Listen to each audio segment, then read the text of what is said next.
இன்றைக்கி நான் இந்த ஃபண்டிங் டிப்ஸ் என்னுடைய பே அவுட் ஜேர்னி பற்றி தான் ஃபுல்லாகவே இந்த வீடியோவில் நான் பேச போகிறேன். எப்படி நான் அதை வந்து ஸ்டார்ட் பண்ணி எப்படி இது பே அவுட் வரைக்கும் நான் வந்து சேர்ந்தேன், எப்படி நான் இதை வந்து பே அவுட் எடுத்தேன் செக்யூர்டு அப்படிங்கிறத நான் ஃபுல்லாமே இந்த வீடியோவில் பார்க்க போகிறோம். ஸோ இது எல்லாமே வந்து ஒரு ஜேர்னி தான். இந்த ஜேர்னி என்னோட எப்படி எக்ஸ்பீரியன்ஸ் பண்ணுங்கிறத பார்க்க போகிறோம். ஃபஸ்ட்டு இது எல்லாமே ஜேர்னலேருந்து ஸ்டார்ட் பண்ணிடலாம். நான் ஸ்டார்ட் பண்ணது வந்து பார்த்தீங்கன்னா 6/4 எப்படின்னா ஜூன் மந்த்து 4ஆம் தேதி வந்து ஸ்டார்ட் பண்ணுது. இந்த அக்கௌண்ட் வாங்கி ஃபஸ்ட்டு ட்ரேட் வந்து எக்ஸிக்யூட் பண்ணது வந்து பார்த்தீங்கன்னா 4ஆம் தேதி. தென் அப்புறம் வந்து இது ஃபஸ்ட்டு ஃபேஸ் வந்து பாஸ் பண்ணது வந்து பார்த்தீங்கன்னா ஒரு 12ஆம் தேதி 6வது மாதம், கிட்டத்தட்ட ஒரு 6 to 8 நாளில் வந்து இது பாஸ் பண்ணிட்டேன். தென் அப்புறம் ஃபேஸ் 2 வந்து 50K ஃபேஸ் 2. தென் அது வந்து பார்த்தீங்கன்னா 13ஆம் தேதி வந்து ஸ்டார்ட் பண்ணி 20ஆம் தேதி கிட்டத்தட்ட 7 நாளில் வந்து ஃபேஸ் 2 இது பண்ணியிருக்கேன். பட் இதில் வந்து பார்த்தீங்கன்னா ட்ரேடிங் ஃப்ரீக்வன்சி வந்து அதிகம். எப்படின்னா அதிகமான ட்ரேட்ஸ் இதில் வந்து நான் எடுத்திருப்பேன் இதில் ஃபேஸ் 2ல். தென் அதுக்கப்புறம் லைவ் அக்கௌண்ட் வந்து பார்த்தீங்கன்னா மொத்தமாக 3 ட்ரேட், ஃபஸ்ட்டு எடுத்த 2 ட்ரேடுமே லாஸ். தென் அதுக்கப்புறம் ஒரு ட்ரேட் வந்து வின் பண்ணி தென் அதில் வந்து 1%, 1.1% பக்கத்தில் புக் பண்ணி இது பண்ணுது. அதோட டேஷ்போர்டு பார்த்தீங்கன்னா இதுதான். இந்த அக்கௌண்ட்டில் தான் எடுத்தது. ஸோ இதில் செக்யூர் பண்ண அமௌண்ட் வந்து பார்த்தீங்கன்னா $557 இந்த அக்கௌண்ட்டில் இது பண்ணுது. ஸோ இது ஃப்ரெஷ்ஷான அக்கௌண்ட் தான் அது. இதில் அக்கௌண்ட் வந்து நான் இப்போ இது ஸ்டார்ட் பண்ண டேட் வந்து பார்த்தீங்கன்னா ஜூன் 26 ஸ்டார்ட் பண்ணி இப்போ வந்து பார்த்தீங்கன்னா இந்த இதில் வந்து ஒரு பே அவுட் வந்தது. இந்த பே அவுட் தான் வந்து $334. இது வந்து என்னுடைய எவ்வளோ பர்சன்டேஜ் அப்படிங்கிறத வந்து கம்பெனிக்கு போக ரிமைனிங் எனக்கு ரிசீவ் ஆனது ஜூலை 1. இன்றைக்கி எப்படின்னா ஜூலை 2 இன்றைக்கி, நேற்று ரிசீவ் ஆனது இன்றைக்கி. நான் இன்றைக்கி மிட் நைட்டுக்கு வந்து ரெக்கார்ட் பண்ணிட்டு இருக்கிறேன். ஸோ இதில் தான் இதில் ஃபஸ்ட்டு வந்து பார்த்தீங்கன்னா 4ஆம் தேதி ஸ்டார்ட் பண்ணும்போது எடுத்தோடனே வந்து பார்த்தீங்கன்னா எனக்கு வந்து ஒரு 2.5% அப்பில் இருந்தது. தென் கண்டினியூஸாக கிட்டத்தட்ட ஒரு 4 ட்ரேட் லாஸ்ட்க்கு அப்புறம் திரும்ப வந்து ஒரு 3 ட்ரேட் வின் பண்ணி ட்ரேட் வந்து க்ளோஸ் இது பண்ணிட்டேன். முக்கியமாக நான் வந்து எல்லாத்துலேயும் வந்து பார்த்தீங்கன்னா நான் வந்து ஜேர்னலிங் வந்து ரொம்ப இம்பார்ட்டண்ட்டாக பண்ணுவேன். என்னோடய சேனலை வந்து ஸ்டார்ட் பண்ணதுலேருந்து இது வரைக்கும் பார்த்தீங்கன்னா நான் பியூராக நான் என்னென்ன ட்ரேட் எடுத்துருக்கேனோ எல்லாமே நான் வந்து ஜேர்னல் பண்ணியிருப்பேன். ஏன்னா நான் ஒரு ஸ்கேல்பர் கிடையாது. ஸ்கேல்பிங் நீங்கள் பண்ணுறீங்க அப்படிங்கிற பட்சத்தில் என்னென்னா உங்களால் வந்து இந்த மாதிரி உட்காந்து ரெக்கார்ட்ஸ் பண்ண முடியாது. டைம் நிறைய எடுக்கும்.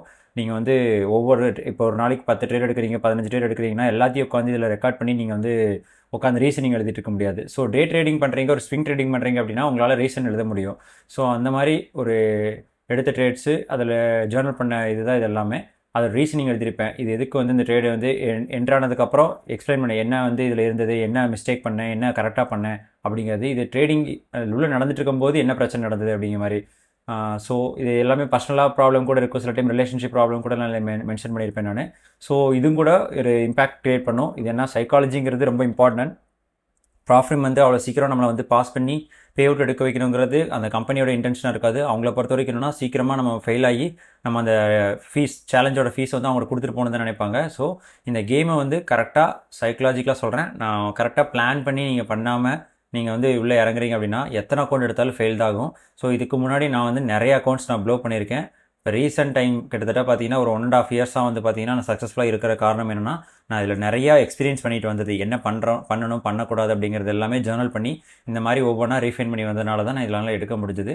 ஸோ அப்படி பார்த்துட்டு இருக்க ஜேர்னல் தான் இது எல்லாமே. இந்த மாதிரி நான் வந்து தனியாக இப்போ வந்து பார்த்தீங்கன்னா லைவ் அக்கௌண்ட்டுக்கு, கிரிப்டோ கரன்சிக்கு 5K 100K இந்த மாதிரி வந்து தனித்தனியாக ஒன்று இதுக்குமே போட்டு தென் அதுக்கப்புறம் டாக்குமெண்ட்ரி பண்ணுறது, அதை எப்படி இது பண்ணுறது, அதோட ஸ்ட்ரென்த் அண்ட் வீக்னஸ் என்னன்னு கண்டுபிடிக்கிறது. தென் ஒவ்வொரு வீக்லி அனாலிசிஸ், ஒவ்வொரு வீக்கில் வந்து நீங்கள் இந்த வீக் எப்படி பண்ணீங்க, தென் கம்மிங் வீக் எப்படி பண்ண போகிறீங்க அப்படிங்கிற ஃபுல் அனாலிசிஸ் பண்ணுறதுக்கு. எப்படின்னா மென்டல் சைக்கலாஜிக்கல் இதுவும் பண்ணலாம், தென் டெக்னிக்கல் அனாலிசிஸும் பண்ணலாம், ரெண்டுமே சேர்ந்து தான் சொல்கிறேன். தென் இதில் வந்து 50K ஃபேஸ் 2 வந்து ஆரம்பிச்சது வந்து பார்த்திங்கன்னா 7 நாள் இதாச்சு. இதில் என்ன பிரச்சனையாச்சுன்னா சீக்கிரமாக பாஸ் பண்ணுங்கிற இதில் வந்து கொஞ்சம் போயிட்டு இருந்தேன். ஸ்டார்டிங்கில் வந்து பார்த்திங்கன்னா 1 hour ட்ரேடு தான். தென் அப்புறம் ஒரு வின் பண்ணதுக்கப்புறம் மைனஸ்லேருந்து திரும்ப கண்டிஷன்ஸ் வந்து ஃபுல்லாக கன்சாலிடேஷன் ஆயிடுச்சு. கன்சாலிடேஷனால இது என்னென்னா லோ ப்ராபபிலிட்டி கண்டிஷன்ஸ். ஸோ நம்மளால் வந்து அந்த டைமில் வந்து லோ ப்ராபபிலிட்டி கண்டிஷனாக இருக்கும்போது மார்க்கெட் வந்து ரேஞ்சிங்கில் இருக்கும்போது நம்மளால் கண்டினியூஸாக எக்ஸிக்யூட் பண்ண முடியாது. நம்ம எதிர்பார்க்குற பிளான் படி அது மார்க்கெட் நடக்காது. அதனால் அந்த டைமில் வந்து உட்காந்து ஆகணும். இப்போ இந்த இடத்துல நான் வந்து போட்டிருப்பேன் not followed my plan, limit your trades per day அப்படின்னு மாதிரி போட்டிருப்பேன். இந்த இடத்துல என்னன்னா நான் ஒரு 2 ட்ரேட் 3 ட்ரேட் எடுக்கலாங்கிற இதை தாண்டி நான் வந்து அதிகமாக நான் வந்து எக்ஸிக்யூட் பண்ணியிருக்கனால இந்த இடத்துல நான் நாட் ஃபாலோடு பை பிளான் போட்டிருப்பேன். இந்த மாதிரி ஓவர் எக்ஸசிவான பெரிய மிஸ்டேக்ஸ் பண்ணுறங்கிற இடத்துல வந்து ரெட் கலர் பாக்ஸ் போட்டு நான் வந்து மென்ஷன் பண்ணி வச்சிருப்பேன். இந்த இடத்துல பார்த்தீங்கன்னா தெரியும் நியூஸ் பார்ட்டிசிபேஷன். நியூஸை பொறுத்த வரைக்கும் நம்ம வந்து ஹை இம்பாக்ட் நியூஸ் இருக்கிற போது பார்ட்டிசிபேஷன் பண்ணக்கூடாது. அதையும் தாண்டி பண்ணுறீங்க அப்படின்னா அது வந்து கேம்பிளிங் தான் ஈக்குவலாக இருக்கும். ஸோ அதற்கு முன்னாடி இருக்க ஒரு 10 நிமிஷமும் பின்னாடி இருக்க 10 நிமிஷமும் நீங்கள் பார்ட்டிசிபேட் பண்ணக்கூடாது. ஒன்ஸ் போஸ்ட் நியூஸ் வந்து ப்ரெசென்ட் பண்ணி முடிச்சதுக்கப்புறம் அதில் வந்து என்ட்ரு ஆகணும். அப்படி என்ட்ராகி இது பண்ணாதான் ஒரு ப்ராப்பரான ஒரு போஸ்ட் ட்ரேடு எக்ஸிக்யூஷன் அப்படிங்கிற மாதிரி வரும். இது இந்த மாதிரி நான் எக்ஸிக்யூட் பண்ணாமல் அந்த ட்ரேட்லேயே எப்படின்னா எக்ஸிக்யூட் பண்ண அந்த ஒரு 5 நிமிஷமோ ஒரு 2 மினிட்ஸ்க்கு முன்னாடியோ எக்ஸிக்யூட் பண்ணனால இது வந்து நான் கேம்லிங்னு இதில் மென்ஷன் பண்ணி வச்சிருப்பேன். Then over trading clean my kites ஒவ்வொரு டைம் அப்படி தான். இந்த இதில் பார்த்தீங்கன்னா ஒரு 5% நீங்கள் ஃபேஸ் 2 எடுக்கணும்.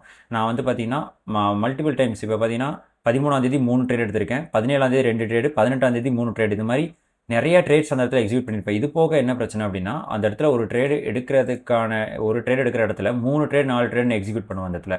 ஸோ அதுவுமே வந்து ஒரு பெரிய பிரச்சனையாக வந்து எனக்கு வந்து அமைஞ்சது. ஸோ அதனால தான் இதில் வந்து கிட்டத்தட்ட பார்த்தீங்கன்னா 2 நாள் 1 நாளில் பாஸ் பண்ண வேண்டிய இது வந்து பார்த்தீங்கன்னா 7 நாள் ஆயிடுச்சு. யூஸ்வலாக இதில் வந்து நான் ரிஸ்க் எடுக்க பர்சன்டேஜ் வந்து பார்த்தீங்கன்னா 1% தான் இருக்கும். நான் எல்லாமே இதில் மென்ஷன் இது பண்ணி வச்சுருப்பேன். இப்போ பார்த்தீங்கன்னா பர்சன்டேஜ் ரிஸ்க் வந்து பார்த்தீங்கன்னா இங்கே இருக்குது பாருங்கள். ரிஸ்க்கு $500ங்கிறது ஃபுல்லாமே ரிஸ்க்கு. ஒரு ட்ரேடுக்கு எவ்வளோ ரிஸ்க் எடுக்கிறேங்கிறது, அதில் வந்து நான் எவ்வளோ வின் பண்ணேன், எவ்வளோ லாஸ் பண்ணிக்கிறது, இந்த லைன் 1250ங்கிறது நான் வந்து வின் பண்ணது, $1250 நான் வின் பண்ணது, இது எல்லாமே லாஸ் பண்ணது. தென் அதுக்கப்புறம் இதில் கன்சாலிடேட்டடாக நம்மளுக்கு எவ்வளோ வருது அப்படிங்கிறத வந்து இதில் வந்து நெட் ப்ராஃபிட் போட்டு வைக்கிறது. தென் அதுக்கப்புறம் டோட்டல் அந்த எக்யூட்டிலேருந்து எவ்வளோ தூரம் கெயின் ஆயிருக்கு அப்படிங்கிறது. ஸோ அப்படி கெயின் ஆனதில் நான் வந்து ஃபேஸ் 2 வந்து கிட்டத்தட்ட பார்த்தீங்கன்னா ஒரு 19 நாள்லேயே பாஸ் பண்ணியிருப்பேன்.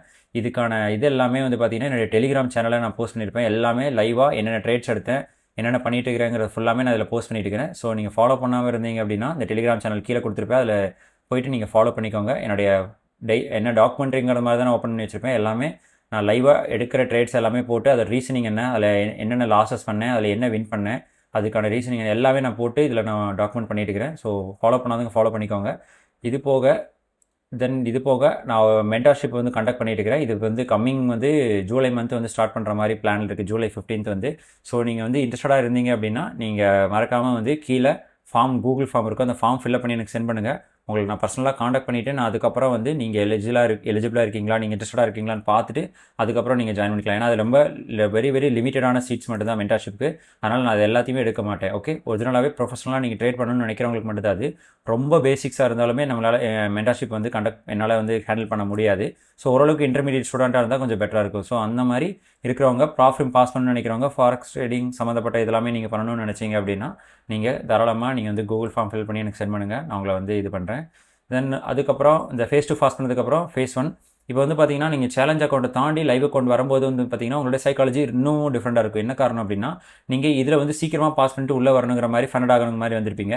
அதே ஃபோர்ஸில் இங்கே வந்து நம்ம ட்ரேட் பண்ண முடியாது. அதனால தான் என்ன பண்ணிட்டேன், நான் ரிஸ்க்கை வந்து கம்மி பண்ணிட்டேங்க. $500 எடுத்த இடத்துல வந்து $250 தான் இங்கே ரிஸ்க் எடுத்திருப்பேன். $250 ரிஸ்க் எடுத்து நான் எடுத்த இதில் வந்து பார்த்தீங்கன்னா ஃபஸ்ட்டு எடுத்தது 2 ட்ரேடுமே ஃபெயில். இதில் வந்து நான் பிரேக் ஈவனில் க்ளோஸ் பண்ணாலும் -$30. தென் செகண்ட் வந்து பார்த்தீங்கன்னா $250. யூஸ்வலாக வந்து $250 நம்ம வந்து சேலஞ்சில் அக்கௌண்ட்டில் பார்க்குறதோட மாஸ்டர் அக்கௌண்ட்டில் ஓரளவுக்கு வந்து பார்த்தீங்கன்னா எப்படின்னா ஃபண்டட் அக்கௌண்ட்டில் சொல்கிறேன், லைஃப் ஃபண்டட் அக்கௌண்ட்டில் ஸ்லிப்பேஜ் கொஞ்சம் அதிகமாக இருக்கும், ஸ்ப்ரெட்டு கொஞ்சம் அதிகமாக இருக்கும். டிஃப்ரென்ஸ் பார்த்தீங்கன்னா நல்லாவே தெரியும் உங்களுக்கு. ஸோ அதனால் வந்து கொஞ்சம் லைவ் ட்ரேடிங் மட்டும் பார்த்து ட்ரேட் பண்ணணும், லைவ் அக்கௌண்ட்டில் மட்டும். தென் அதுக்கப்புறம் வந்து பார்த்தீங்கன்னா நான் தேர்ட் ட்ரேட் எடுக்கும்போது அதில் வந்து ஓவராலாக ஒரு $850 அதில் புக் பண்ணிட்டனால 3.4 ஆகுது.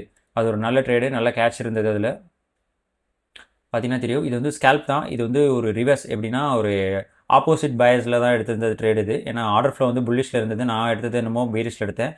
கிட்டத்தட்ட பார்த்தீங்கன்னா இது 1 hour டைம் ஃப்ரேம், கிட்டத்தட்ட 16 to 18 மணி நேரம் இந்த ட்ரேடை வந்து நான் ஹோல்ட் பண்ணி நான் அந்த இது எடுத்திருப்பேன். ரொம்ப ஃப்ரஸ்ட்ரேட் ஆகிடுச்சு இந்த இதில் இருந்தது.